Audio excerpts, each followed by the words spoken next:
Hello, beautiful people. I am Sky Luna, and welcome to my channel. If this is your first time joining my,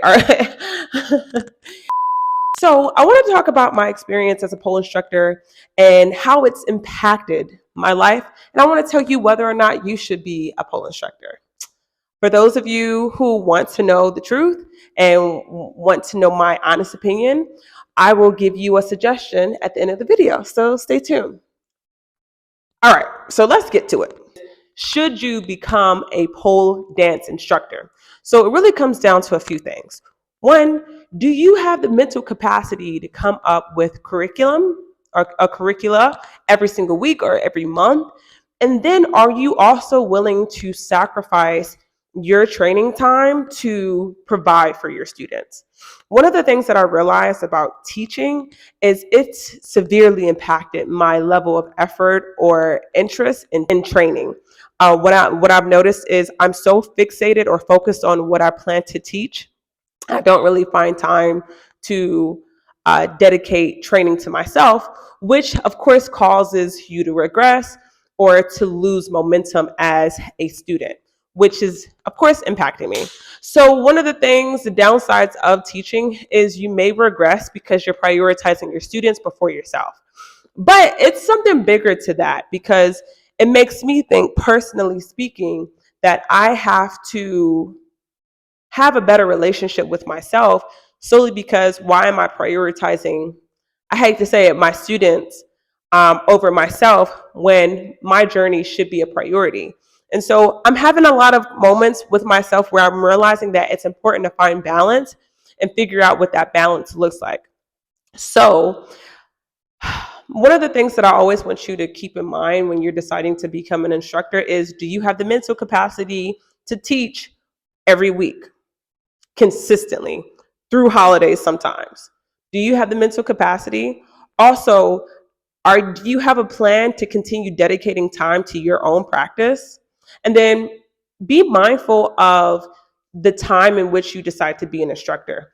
The studio that I was at before, when I started pole dancing, I realized that it was accelerated. So once you started teaching, or excuse me, once you started training, they would encourage you to do competitions, and then they would also encourage you to take their training program to become a certified instructor.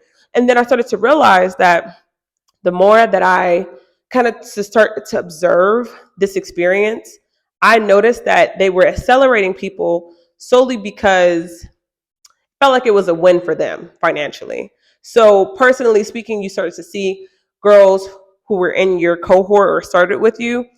I personally started to notice that they were doing, and they were getting certified to teach. They were excelling. They were teaching at different studios, and I was like, well, damn, is something wrong with me? Should I start teaching? And I told myself at the time, no, I don't want to teach. This is not for me.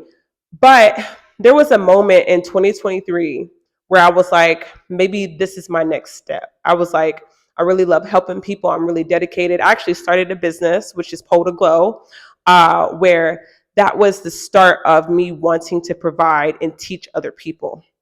What I noticed with Pole to Glow, it caused me to be at the forefront of my business.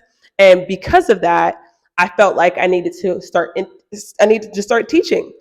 And I wanted to start teaching so I had that background to provide to other people who came onto the team or joined the organization. And now that I'm looking back at it, I probably would have taken my time to become a teacher solely because it requires so much of your time.